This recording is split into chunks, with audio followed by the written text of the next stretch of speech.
How long have you been married? We got married in 1994, so that would be 15 years. Any children? No kids. Now, when you got to Las Vegas working for Caesar's Palace, how did you end up at UNLV?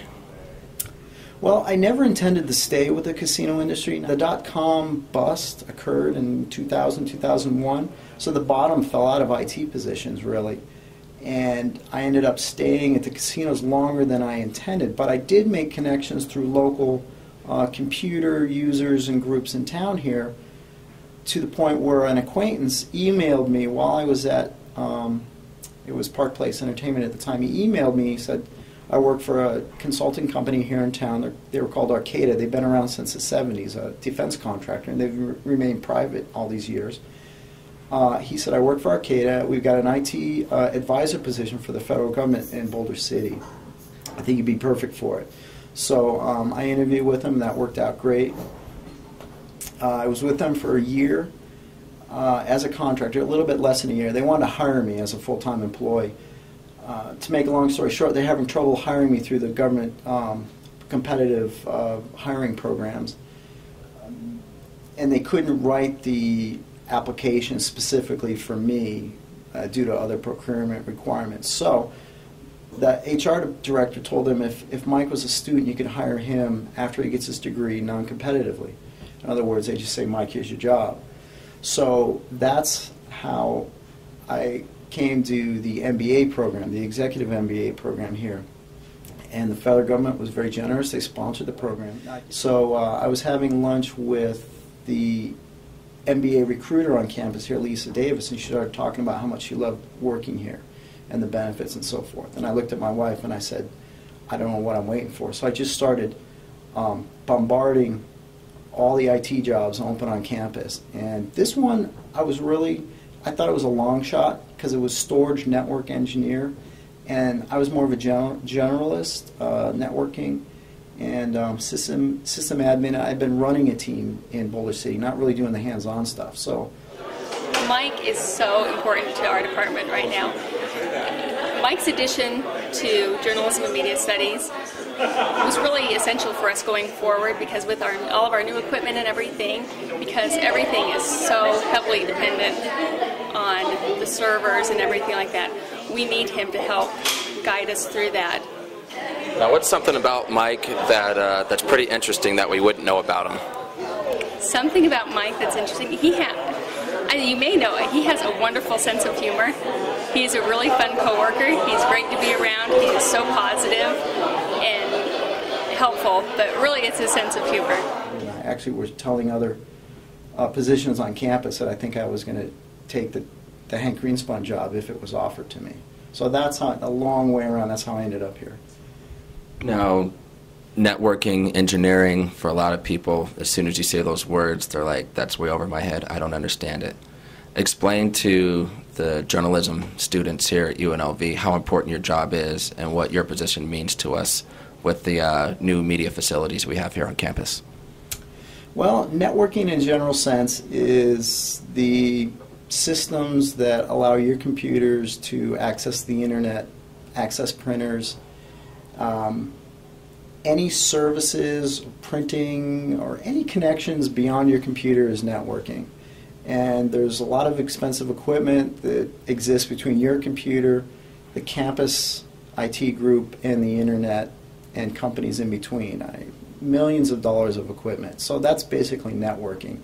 And oftentimes it's not as simple as just plugging your computer into the wall. All that equipment in between needs configuration. You might call it programming. I'm not a programmer. I'm not creating the software that the systems run, but I'm configuring the software that those systems run. Now, if a student happens to be walking down on the first level of Greenspun Hall and they'll see the open glass windows with all the wires and things hanging out, can you explain to us what all that means and what's going on in there?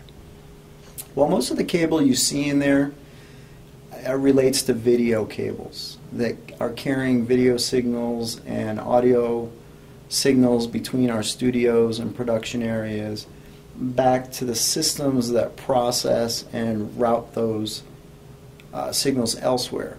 So I guess the simplest description would be if you have a camera in a studio and you're filming something, that signal leaves the camera, goes through equipment in that glass room, and then it either goes to a disc for recording, or we can put it on a screen somewhere else in the facility.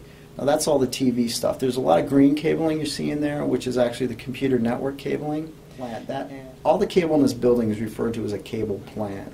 It's basically just all the bundles of cables that exist in the walls and floors and ceilings and everything. And you used to build a cable plant for phones, you build a cable plant for your cameras, you build a cable plant for your TV, and then for your computers. And when I say they're converging, you can put in one cable plant dedicated, well, primarily designed for computer networking, but you can run all kinds of other equipment on it nowadays. And that's pretty much all that cable you see in there. So most of the equipment is television and radio production related, which is way beyond my experience. Dan Grimes, the production engineer, knows all about that stuff.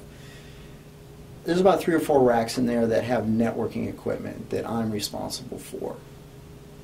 Now, we've talked a lot about work. Let's talk about play. Okay. You're an avid runner. Tell us how you got to the hobby of running. That's funny you mention it or categorize it as a hobby. I hated running as a kid. I played sports in high school, and running to me was always a punishment for not performing well. If the team was doing poorly or messing up, the coach would make us run. So I was never a fan of running. My wife has been running all her life, I believe. So when we married in '94, we immediately moved to Northern California, and I started running 2 or 3 miles a day with her, and then I got in the habit to run those 2 or 3 miles if she wasn't running with me.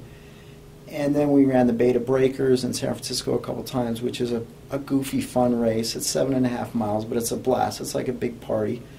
So that was fun. And then we moved to, I kept on running just recreationally, just a little bit to keep in shape. And then about 2 years ago, my wife ran the Las Vegas Marathon. And since she had a good time, I couldn't imagine running more than 7 miles. I thought that was crazy.